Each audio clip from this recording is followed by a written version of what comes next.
rolling.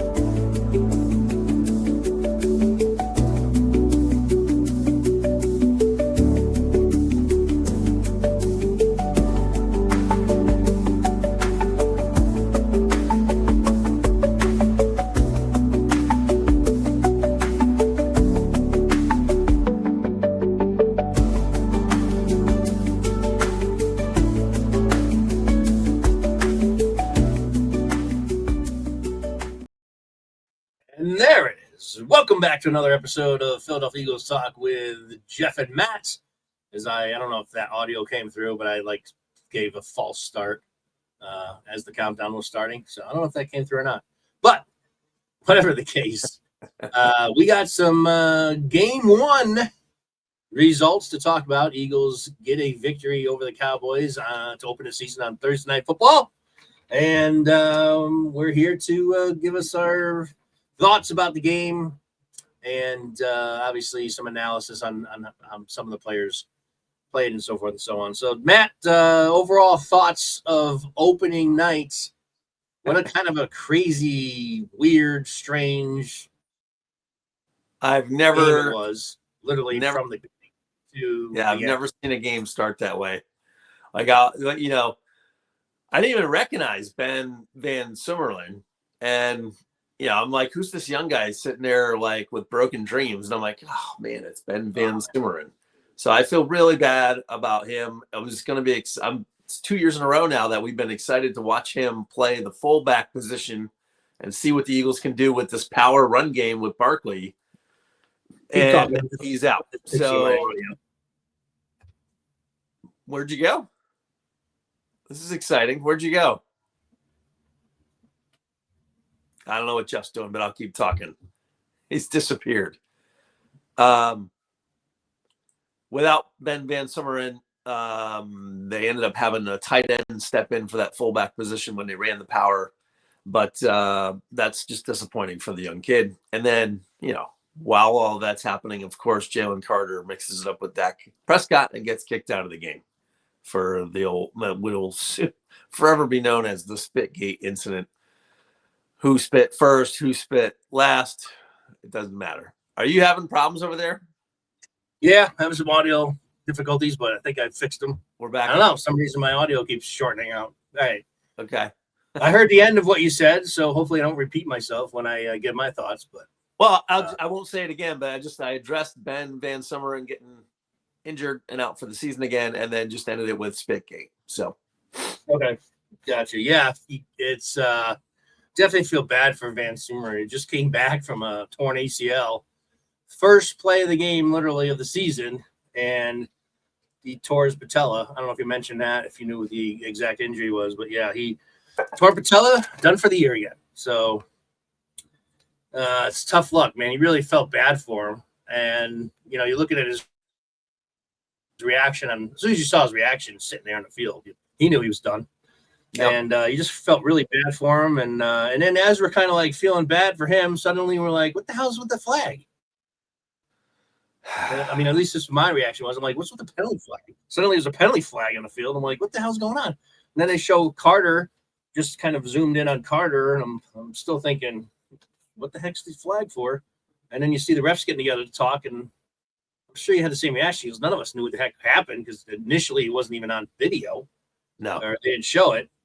And then you just see the refs going, number 98, personal foul or whatever they called for the penalty, and then is ejected for the game. I'm like, what the hell's going on here? This season they don't snap the ball. And Carter's not on special teams. So and then obviously they go to the video and you see freaking Jalen Carter spit at Dak Prescott. I'm like, what the hell's going on here? So, what are your thoughts on that whole freaking mess? Well, I would say there's two things here that all Eagles fans agree on.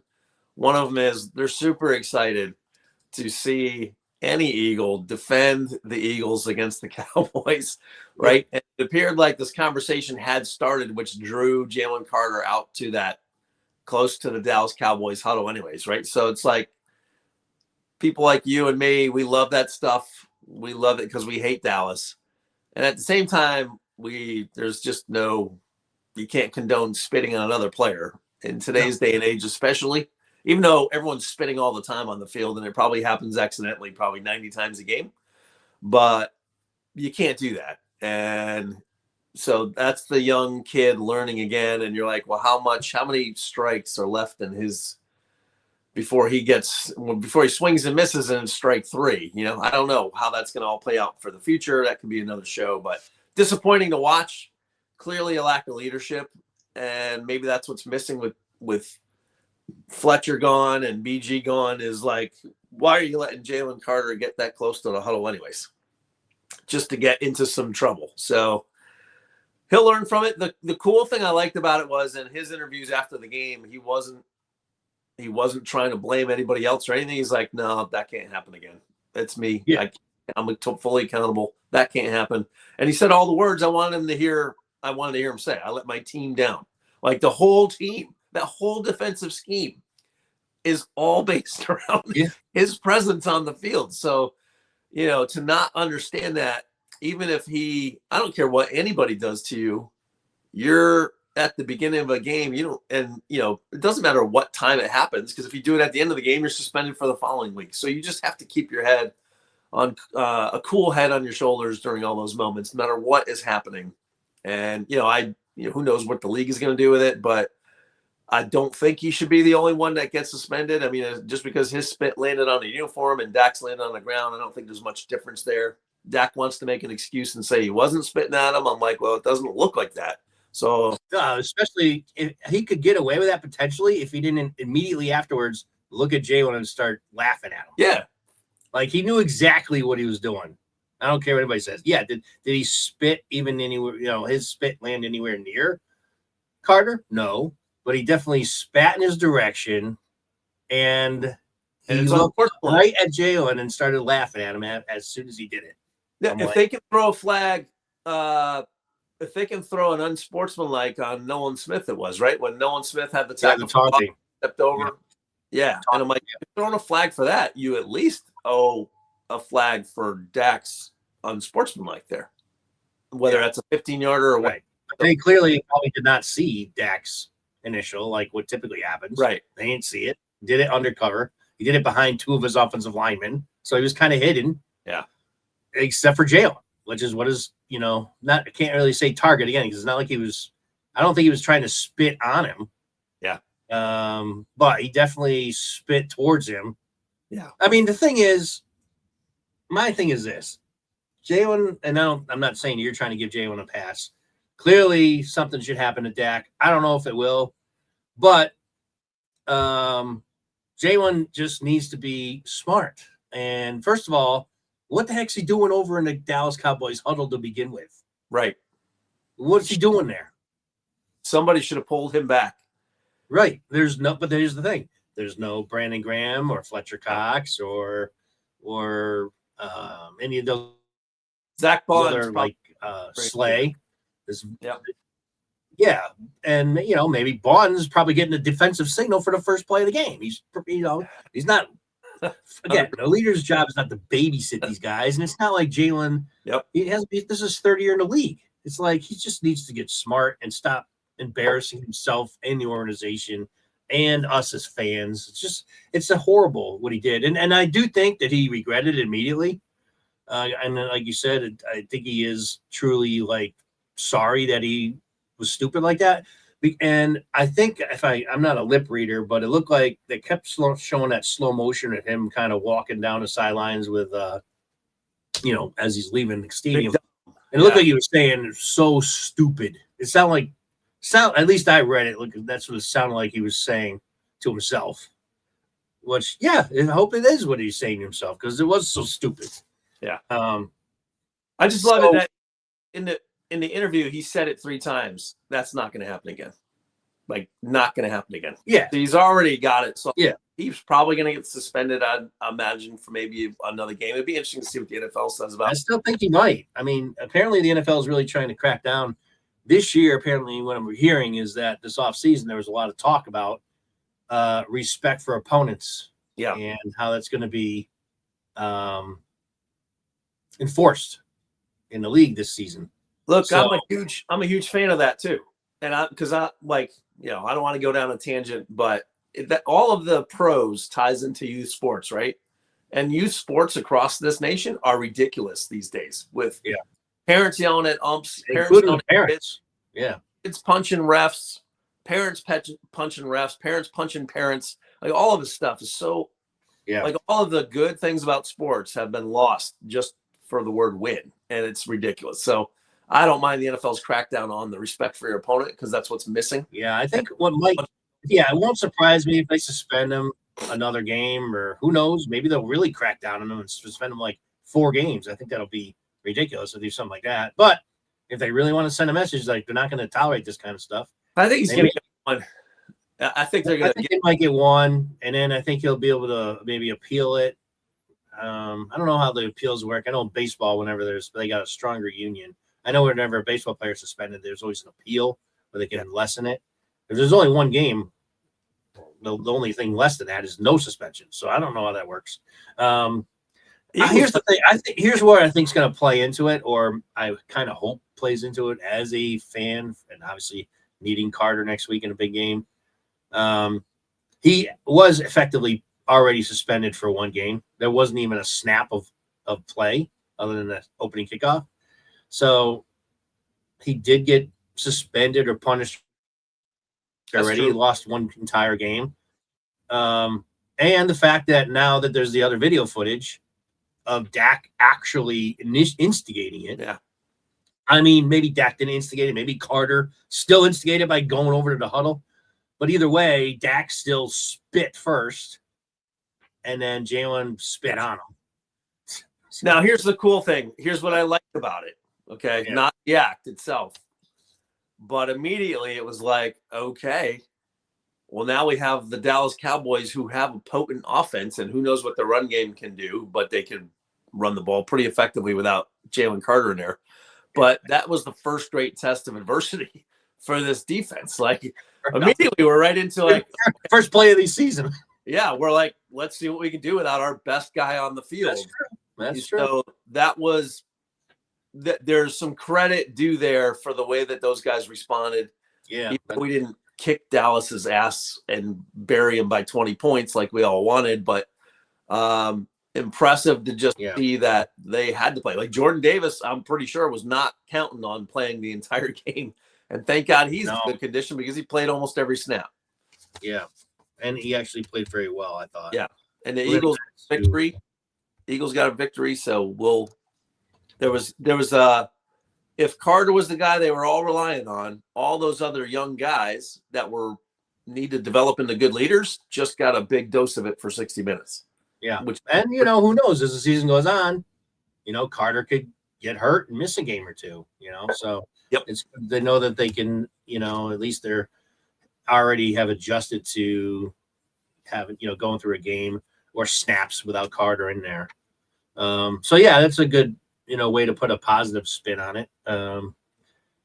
It's just amazing how the opening of the NFL season starts with a guy who is out for the year.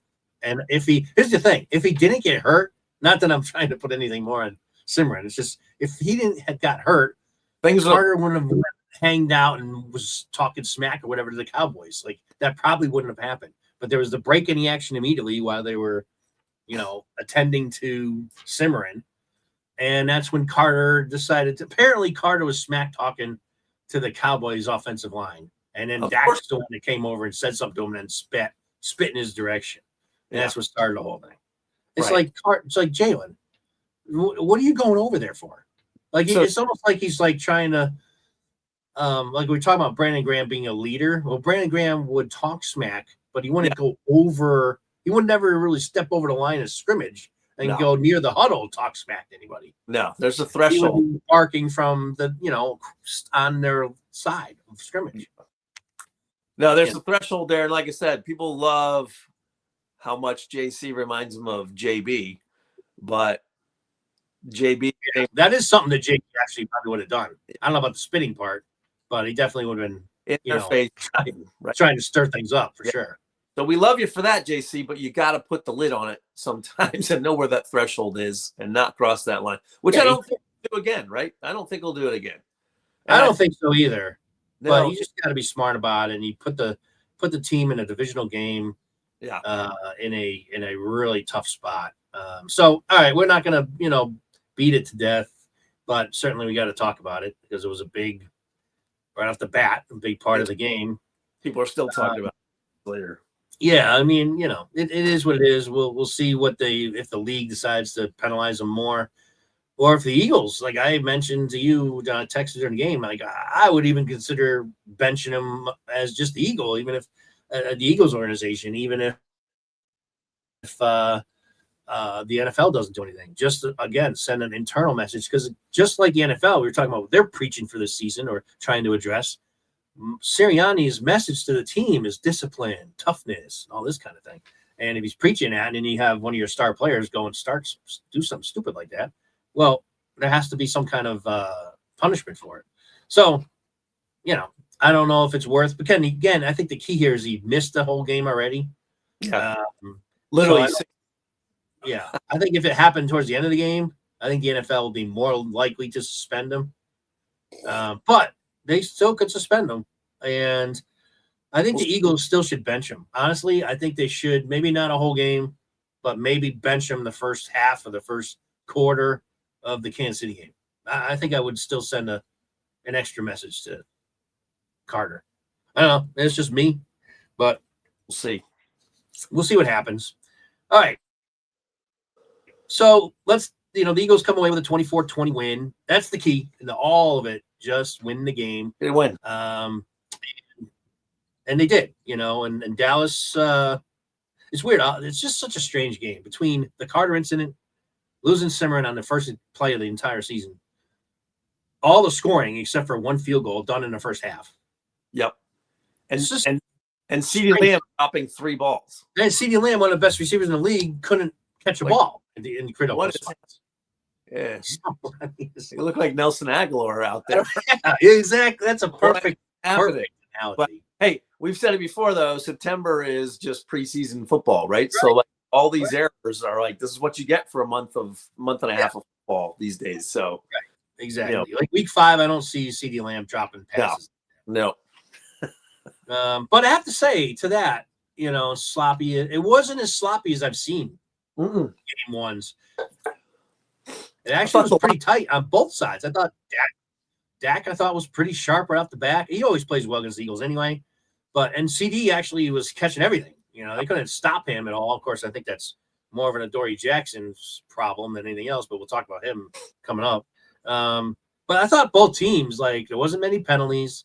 I say that outside of the freaking Carter incident, but really kind of, it was pretty tight game as far as, there wasn't too much sloppiness. I thought both offenses and defenses were playing pretty well for first game of the season. What's funny though is with the flags being thrown mostly for disrespect on the field. I thought I saw 2 big holding penalties on the Eagles not called. I saw one on Mailata. Mailata's literally holding on to the guy's heart. Yeah, he was almost like the Terminator. He's got that should have been called, and that was a big play.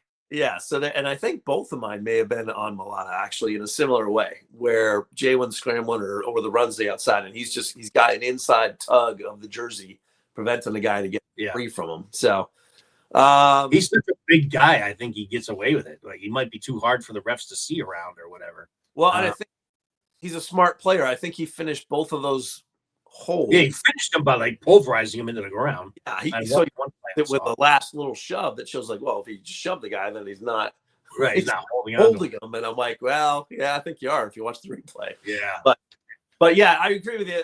It was a lot cleaner football than I thought, which is great to see, right? At least from the Eagles' perspective, and the Cowboys are definitely going to be.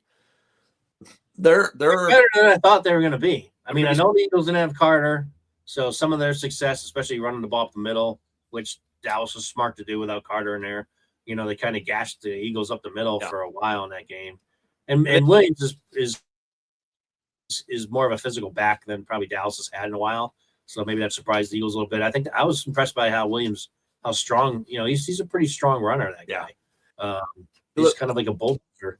But, I just overall, I thought for the first game of the season, both teams were pretty sharp out there. Yeah, that was an entertaining game, to say the least. Yeah. It was entertaining all the way from start to finish. Of course, we had the weird, lightning delay that cost, that went for 65 minutes. So that's odd too. I mean, football players, they're not used to having an hour break in the middle of a game. Yeah. And it happened right after the huge turnover, the huge momentum change. Yeah, and huge momentum change in the game, and then we have an hour delay. So I thought that definitely impacted both teams. Because suddenly nobody could score and everyone was punting and 4 and outs, and it just kind of threw a whole that game could have been a 38, like we were in the upper 30s, probably would have been there if it wasn't a huge delay. Actually, let me I predicted 38 to 14. Yeah, I have ours here. So you had 38-14, I had 27-13, so I was a little bit closer. But it was definitely on a pace for 38 to 30 or something like that. Yeah. But there's factors in the game we certainly didn't compute, when that was not having Jalen Carter in the game. So. So weird. I was so pissed, right? I was pissed. That made me get up out of my chair, and I was just pacing mother son of a. Yeah. Awful. We're not going to train wreck you now without our guy, and I want the train wreck. What kind of flashed before me that just made me quickly think about when that happened was that one, I think it was a playoff game. I think it was the opening round of the playoffs, or it was definitely an important game towards the end of one of those seasons back in the mid or late 90s, when Ike Reese, former Eagle, when he was on the Falcons, started a fight with Jeremiah Trotter before the game started, and Trotter got ejected from the game. I don't know if you remember that. No.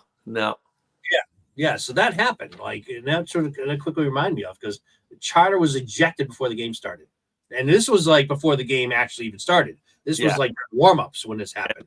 They started getting together. Teams got too close to each other in the field when they were warming up, and then Ike Reese and Trotter were talking smack. They were the two main guys, and then they started throwing punches, and Trotter threw a punch or something like that, and he got ejected from the game before the game started. Yeah.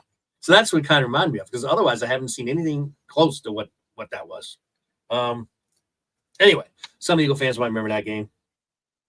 By the way, like and subscribe. I always forget to mention that at the beginning. So like and subscribe, really appreciate it. And speaking of that, talking about predictions, shout out to Corey for always, commenting. So we gave predictions our last show, right? So Corey's predictions, by the way. Yeah. He's got the Eagles with 12 wins. And he says they're going to lose to either the Bucs or the Packers in the NFC Championship, or the Bills in the Super Bowl. Interesting. So that's what Corey's comments. So thanks for chiming in, Corey, as always. Appreciate it. I think that's a high possibility on all those. I don't want Corey knows we don't want to see the Buccaneers, not until we prove that we can beat them in the regular season. So yep, week 4 coming up too, or is it week 3 or week 4? I think week 3. I don't know, 3 or 4. Is the Rams game week 4 for us, or is it week 3? 3. Rams is week 3, so it must be week 4. Yeah, so it must be the game after the. Yep. So. Right. Yeah. Yeah. Because if they Kansas City, then our game, it must be the Bucs.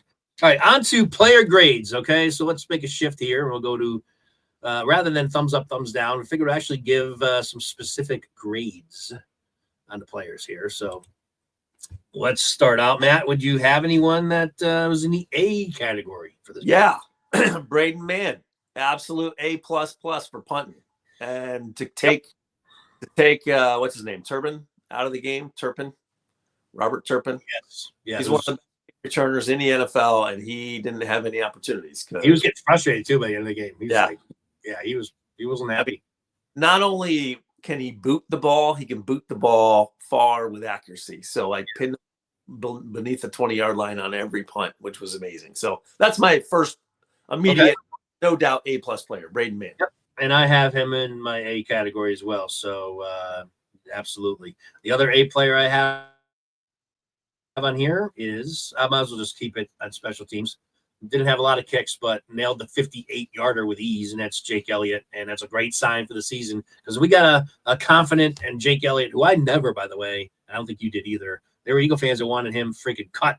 That year, it was the last year he was struggling during the season. Literally, many Eagle fans on the sites and social media that wanted to actually cut Jake. And I'm like, the guy has, rather than they were willing to take a little snapshot into a season versus his overall career and want to cut the guy. Sometimes just like that stuff is just nuts. So I always had Jake's back. I never thought it was anything that was going to linger.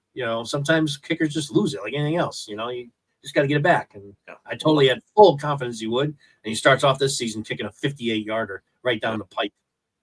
Last year, there was several kickers missing field goals from all distances. So good point. Yeah, good point.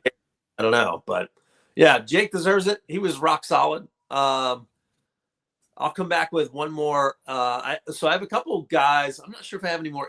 Go ahead. But an A. So I thought it's kind of a package deal. But the next greatest player that I thought was Hurts. I give Hurts an A+. If Hurts wasn't QB in our team, I think this team would be emotionally flat after JC. But I think Hurts' leadership comes in moments like this where they're like, well, it doesn't matter what's ahead of us. So let's focus on the moment that's ahead. Can't do anything about the past.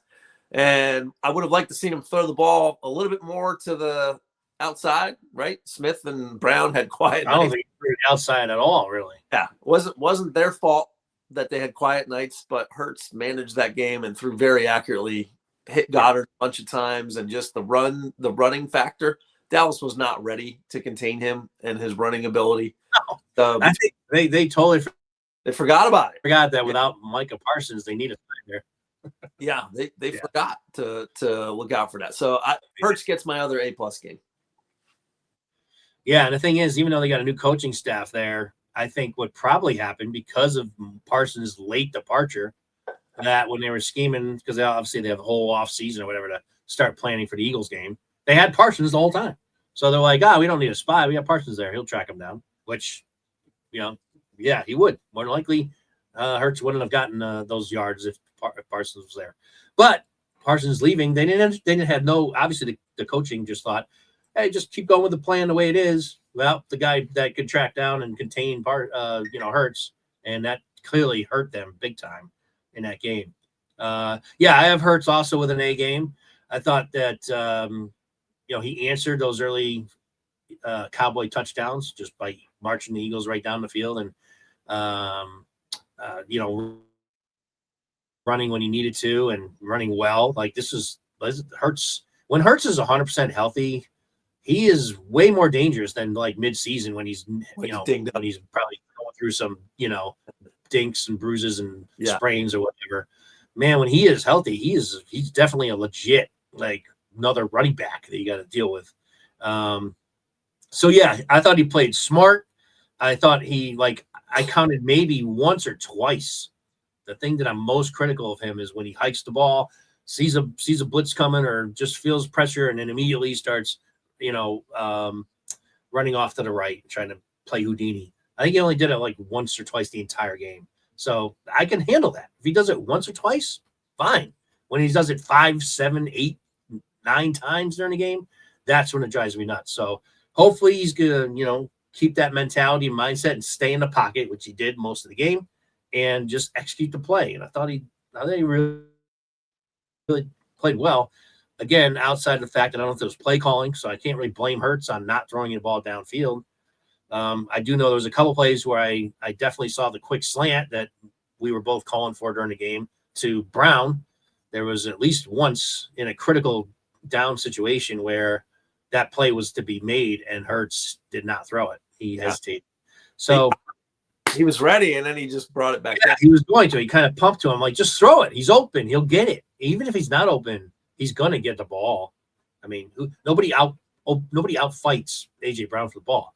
Okay, maybe it'll be incomplete. Maybe the guy gets his hand in there. Probably not going to happen, but just throw it. because on that one particular play, it was basically a zero blitz package that that Dallas had. There was one safety back there. That's it, as the fail safe on that play. So quick slant to AJ, and if he's able to break free from the corner, which he normally look out. does because he's so freaking big, and then that's just that safety left. And if that safety doesn't bring him down, he's gone.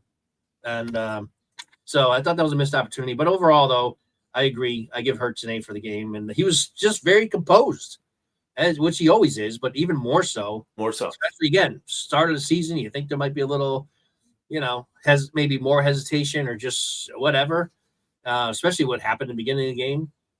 Just unfazed by it completely. Went out there, executed the game plan, made some really big runs in critical spots, and drove the Eagles down the field. So bottom line is, and I'm glad that people are recognizing this in terms of the analysts, not always kind of like pointing out to fans that Jalen Hurts' game is not like big, gaudy numbers. It's about scoring and winning. Putting your team in the end zone and winning the game. And not many quarterbacks in the league could do it as well as Jalen Hurts, and that's just the bottom line. Yeah. Hurts looks so supremely comfortable and confident going into the season. That was the thing that jumped off the screen on Thursday night, was like, holy cow, Hurts is already in Super Bowl mode. He looks like he speaks and looks like it doesn't matter what you throw at us, we're going to overcome it. Yep. So maybe Corey's prediction will be right, because he's got the most wins between me, you, and Corey, right? He does. I was gonna point that out. Yeah, he does. So Corey's aware of how good the Eagles will be. It's just they have such a tough schedule. That's really the only reason why they definitely can win 12 games, but it's just a very grueling schedule this year. So we'll see what happens. But they got to beat Tampa too, which is that's gonna be a big interesting game. All right. What do you got? Next player. So next player, I have Bond. I thought Bond crept into the A's for me. Number one, how many running backs chase down a running back who's got about a 15-yard that play was cushion? Unbelievable. I thought Sanders when he chased down. Yeah, I thought Sanders was gone too. Bond busted his ass to catch up to him, and just we know he's fast. So again, how many linebackers would have been able to chase Sanders down? I'm not saying there might be another one or two in the league, but he's probably one of very few that could have done that, and he did. And so that was huge effort. Yeah, that's the other thing. That's just how many linebackers would be like, there's no way I'm going to catch him. I'm not going to even bother. So huge props for that guy. That's why I didn't mind paying him whatever, his big chunk of change that he got. Because last year he demonstrated leadership and all those great qualities, as well as being a freaking amazing linebacker. So, you make luck, right? You make your own luck with that. He makes that tackle, we get the fumble on the next play, right? Or player two. Sanders ended up turning the ball over like 3 plays later. Yeah. Yep. Amazing play. And the way that game was going, that could have been the game-winning score. 100% as well. It's 100%. Yeah, Zach Bond, I totally agree. Right there at like an A rating. I'll counter that with another A game from Saquon Barkley. If we didn't have Barkley getting the hard yards, I mean, Dallas had a good defense set up for Barkley, but you realize how good of a back Barkley is, even if he's not breaking off these 60-yard runs like he did last year. Just he pulverized a couple players looking for that first down marker or just getting yards, and he's on the top of his game. So he's a normal Barkley A game. So agree. Again, not gaudy numbers, not a typical Barkley game over 100 yards and 2 touchdowns or whatever, but plays hard and makes sure that anyone who tries to bring him down feels it every single time, because he is a physical back. You could tell he just looks forward to those last few guys trying to tackle him. He just tries to drive right over him. And the catch that he made, the one-hander, and then he makes a quick move to dodge the tackle. Just little things like that were just he's just a phenomenal player. We probably will have him in the A category most games, I would imagine. So do you have any more A's? No, that's about it off the top of my head. All right, I'll start with a B. I will give the rookie Campbell I thought was very impressive, and I put him in the B category for the game. I thought just overall, just watching him make tackles, just kind of like just be that sort of reactive linebacker. I mean, for a rookie, this guy was diagnosing and not over pursuing. Like you see a lot of that in young players. And he was in on a lot of tackles. He was, made beelines for guys. Once he did diagnose play where the ball's going, boom, he's like shot out of the cannon to make the plays. He was in on the fumble with Miles Sanders. Still yet to be. I mean, it's kind of like a combination between him and the Z line there. They kind of both got it out, get that ball out. So I thought for sure, I thought I was super impressed. For his first NFL start, I thought Jahad Campbell was a B. My favorite play that I saw him make was that long seam pass to the tight end where he Thanks. But he's right there, and he's tall. He's so tall, like he's a big dude, and he moves like Bond, like he's got some speed. So to cover Ferguson that way, who's a top tight end? He's really good. Yeah, to get downfield to be there. And then, by the way, Sidney Brown freaking annihilated him too in that play. Yeah, he would miss on a good shot, but he's the one that actually took the brunt of it. Yeah. I totally agree with the B there. I'll give a B to John Uche for that's I saw number 0 get close, getting hurries, getting some pressures in there, and I'm like, I ain't Mike Huff, or Bryce Huff, and I had to look him up. Like, who's wearing 0? I didn't even realize that was Uche's number. But Uche, I thought, had a good game. Again, minus Jalen Carter being in the middle to draw the attention, he was able to get a couple hurries and a couple pressures there. I think that's an adjustment that Vic made because they weren't getting that pressure up the middle without Carter there. Because a lot of those times that I saw Uche making those pass rushes, he was almost like running a stunt, and he was coming up the middle gap, like he was kind of doing one of those things, and he was getting through. Like he was all effort trying to get through. He's a smaller guy, so it's kind of tough for him to. If he does get engaged with an O lineman, he's trying to get by. But I thought he was one of the few that were really getting like consistent pass rushers on the Dak. So yeah, he's definitely a B for me also.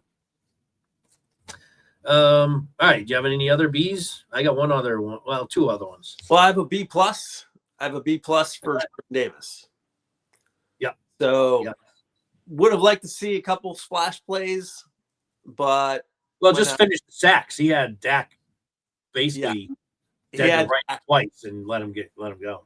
Would have liked to see him complete that. If he did, would have given him an A rating, right? But B+, just the fact that he could stay on the field for 60 minutes in JC's absence demonstrates all the work he put in the offseason to slim down and make sure that he was ready to go. So got to give him some credit there. So that's the end of my Bs, I think.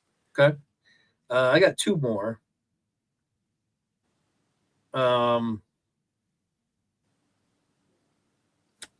One is, a second. Give me a second. I have to respond to this. Yeah, go ahead. You can. Do you have no more B's? The suspense. Well, I'll give you my near misses of where you could have gotten out of just an average C game and gotten on the radar. Quentin Mitchell missed an interception. Reed Blankenship missed an interception. Like, there were balls to be had and plays to be made where they couldn't quite get it. I can't remember the defensive lineman that missed the interception too.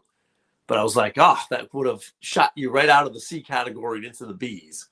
But would have liked to have seen more play from that. The defensive backfield, as we transition away from the Bs and into the lower numbers, the defensive backfield didn't play all that bad, except for one guy. So everyone else seemed to be at least close to their coverage. Dory Jackson was just getting smoked on short routes, long routes, middle routes, every route. And the guy played football at the cornerback position. So I'm like, let's hold off before we get to. Let me just hold off before we get to the lower grades. I got one more B to mention, and I know it's my fault because I had to respond to a text that came in. But I also have I had Jordan Davis and also Dallas Goedert. I thought I gave him a B. Goddard was that was definitely part of the game plan. For some reason, they just decided, we're not going to throw to AJ or Smith much. We're going to go to Goddard most of the game. I guess that was clearly part of the game plan. I don't know why they would just. Again, we don't know if it's Hurts not passing it to him when he could have, or if that's really part of the game plan where they were just going to use both those guys as decoys and go to Goddard. I mean, who knows? But Goddard played well, caught everything. And that's why we wanted Goddard back, because he is in the playoffs last year. He was also a huge part of the offense, and he's rolling right into the season the same way.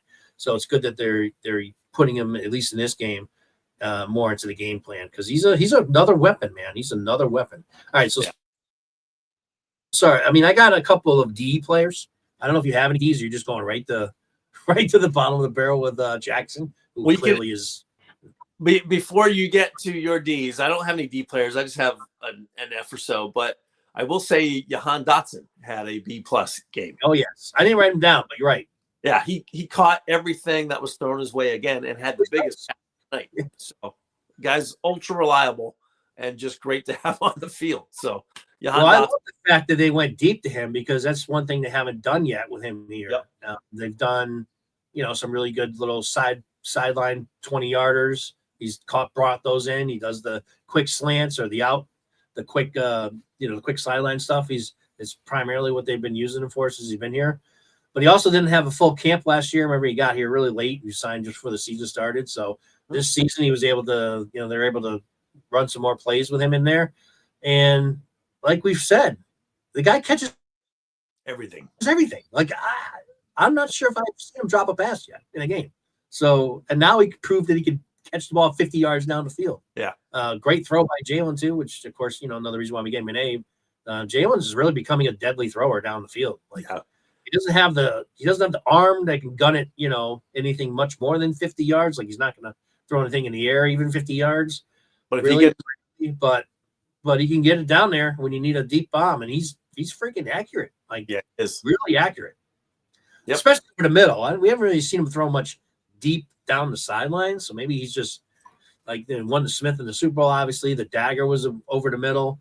He seems to be very, very accurate down the middle. But he's, we've seen him throw some deep ones down the sidelines too. Now I think about it, to AJ and stuff like that. He's dropped buckets in AJ Brown's hands before. Yeah, that's true. And I think about it. So yeah, he's really becoming a lethal down the field. All right. Your D's. Let's go rolling with. Move along. Go ahead. What do you got? Well, I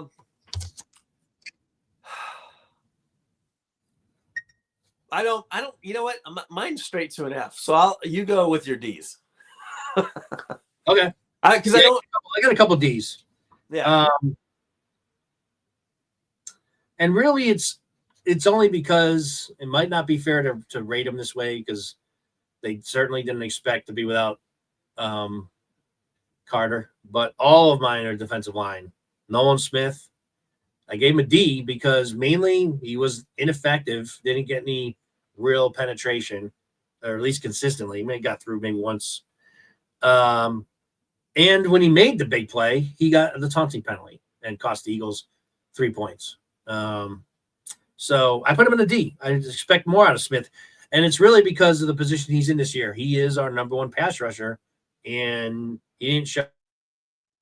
And had the bad penalty. So I dropped him into the D category. Also, Jalix Hunt, same thing. Now, Jalix is I'm a little bit less critical of him, but probably shouldn't have him in a D now I think about it, because he's more of he's not like Nolan Smith, he is a starter though. Well, we'll talk more about that later. He might not be a starter, going forward now with a move the Eagles just made. We'll talk about. But Hunt just kind of was a non-existent. I didn't see him back there at all. At least Smith I did see back there a couple times. I didn't see Hunt back there at all. Yeah. By the way, he did take that punch to the face that nobody saw. I don't know if you saw the video footage of that. I just saw it like yesterday. Yeah. An Eagle fan. Did you see him get punched right in the face by the offensive lineman? No, I saw like a frozen still shot of the hand up there. The guy freaking hauled back and freaking punched him right in the face. I was like, I didn't see it during the game. I didn't catch it. But someone had a footage of it. I'm like, what the hell is that? How does a ref miss that call? I've seen that. But anyway, I've seen Jalen Carter smack the shit out of offensive linemen. Oh, yeah. And I'm like, this is very simple. It's similar to what Carter's They done. kind of get away with that stuff. If they have an open hand, the ref doesn't call it. I think he did have an open hand, but it was like one of those violent back and freaking boom. And it's unlike Jalen, who's like in the mix because he's in the middle. This was on the outside. There was really no one else around him, and he just freaking hauled off and like clocked him. And then same thing with the Jomo, who I've been high on. I know you've been praising him too. Like I fully expected him to be like a Milton Williams type player, and I don't remember hearing his name. Nothing. I didn't see anything on him, so he needs to step it up. So that's it. Those are my D's. You can go on, and we'll both bury Jackson right now. Go ahead.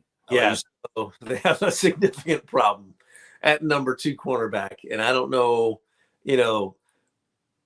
When you look at the other side, Mitchell versus CeeDee Lamb, or Pickens, like Mitchell's there, right? So those are going to be contested ball. Yep. Mitchell almost got an interception on one of those. Should have had that pick. Yeah, he needs Pickens and Lamb won their fair share against Mitchell, but Mitchell's there. Like that's not a coverage problem.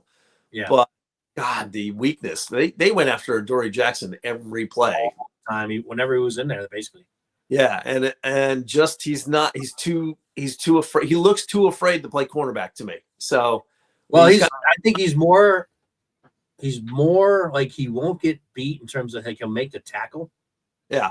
He'll get him to the sideline. Like he's not going to get beat that way. And I think he's let every catch happen. He's too concerned about like getting beat badly. So I think he plays off too much. That's my theory. I completely agree. And I think you can see that. Like, I think even Bradley Fletcher used to play tighter coverage than Adoree Jackson. So they re-signed Eli Ricks on a practice squad, and I know we've talked about him before on this show, but I'm like, but that guy has the attitude to play football and say, okay, you might beat me deep, but you're not going to get the next one.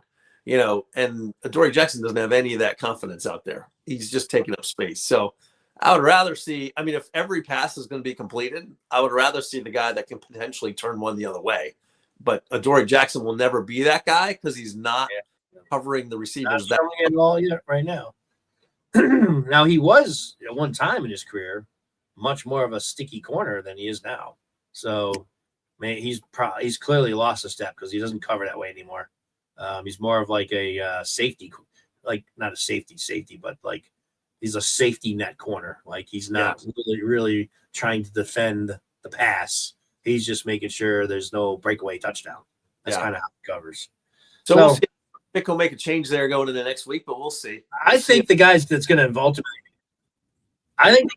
ultimately be a corner is the one who came in for him Thursday. The guy they got from the Raiders. Yeah, Shikari. Yeah, I think he's going to ultimately be the number 2 corner. The thing that concerns me, and just watching the other night, is he's a little too touchy. Like, he had the pass interference on the first throw. There's a couple of other times where they didn't throw the flag, but he was, he's a little grabby. So if he addresses that, I'm much more comfortable, I think, with him out there because he's like your point. He is there. He's there. And he tackles well. I like his physicality too. Yeah. So that's my prediction. I think, maybe as early as next week. Adoree had such a bad game that maybe he's already played himself out of the starting role. We'll see. They're going to catch a break next week with Kansas City. Yeah, Kansas City because Worthy is probably going to not be in the game. Yeah, what a weird. By the way, did you see that play? Yeah, I did see it right off the bat. Like somebody was running the wrong route or too close. Again, this is preseason. This is what we're talking about. Right? These guys don't play. They don't start these guys, and him and Kelsey were running too close in line, and freaking the guy ran into Kelsey going 50 miles an hour. It's when you walk. It was like when everyone has done this where you're walking and you didn't realize the door frame was that close and you whack your shoulder and throw your coffee everywhere. At full speed running, that's exactly what happened to Worthy. Yeah. The wrong guy. It wasn't even a wide receiver ran into. He basically runs the freaking Kelsey. He was built like a rock. And I don't know what the final diagnosis was on his shoulder, but I thought maybe he separated it. I think it's a separated shoulder. So more than likely, unless it's just one of those easy pop-in things, possibly could play next week. Yeah. But usually when you have a separated shoulder, it's 4 to 6 weeks maybe. It stretches all that kind of cartilage and shit out. So he's probably going to miss a few weeks. But I don't know. I'm not a doctor. It all depends on how easily that shoulder did pop out. Yeah. If it's stretched tendons and all that kind of thing, then he might miss a little more time. But either way, it was he's probably not going to play. Is my point. So they may not. And Brown, I think can be dangerous, and they threw to Brown a lot. So they still have decent receivers, but it's not having to worry about Worthy. So they could put there's no doubt in my mind Mitchell will shut Brown down. I'm not even concerned about Brown against Mitchell. And then who's on the other end now? I don't even know who their third was. Thanks, Schuster, but he's more of a slot. Possession so guy. That'll be Cooper will be on him. So whoever that other guy is, it's not Rashid Rice yet. No. So maybe they will. I guess my point is maybe they will give Jackson another start to try to build his confidence. No, he's not going to be covering, Pickens this time. No, I can't remember his name. Johnny Hampton or something. He's the one that caught the 39-yard bomb to get the Chiefs into field goal at the end of the first half. I missed that part because I was sleeping. Yeah, he caught Mahomes. He caught a nice pass from Mahomes, got him in the field goal position, and gave him that gave him the second field goal of the game. But I forgot what that guy's name was. Johnny Hampton, Johnny somebody. I think that's somebody who's at least shown that he catches the ball downfield. Yeah. So, I mean, I guess they could probably give him another start, but it probably is going to be his last start if he's not able to do something against that team. So the Eagles will obviously have plenty of time to talk about the Chiefs game. All right. Do you have any other Fs other than Jackson? No, that's pretty much it. I got one. Oh, okay. Who do you got? JC. Oh, yeah. Yeah. He's a DQ, man. He's like off the page. Say no more, but he clearly gets an F for stupidity. Don't ever do that to us again. Is where I'm at. Yeah. Probably the only time we'll ever have Jalen Carter with an F. At least I hope it's the last time I ever put him as an F. One and only.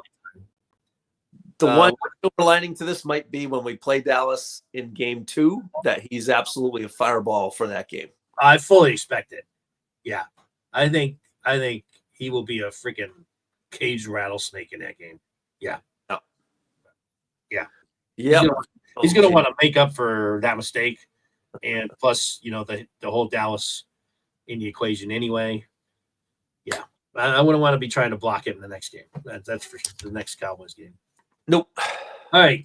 So what are your overall thoughts? A couple of the things I want to touch on, and then we're going to wrap this up. We talked about CeeDee Lamb's drop, so don't worry about that. What about the play calling overall? Being that we have a rookie, first year offensive play caller. What are your thoughts on it? I've heard a lot of criticism coming his way, and I'm like, I didn't think it was that bad. I think it's hard for the team to come out, like you said, after halftime break and get going in the second half, and then an hour break from that thunderstorm. So I'm like, a lot of folks are criticizing his second half play calling. I didn't really have a problem with it, other than I would have liked to see AJ and Devontae get a little bit more involved, just a little bit more balance there. Yeah. But they also didn't need it, and they won the game. So I'm like, I'm never too critical on anybody's game plan when we win.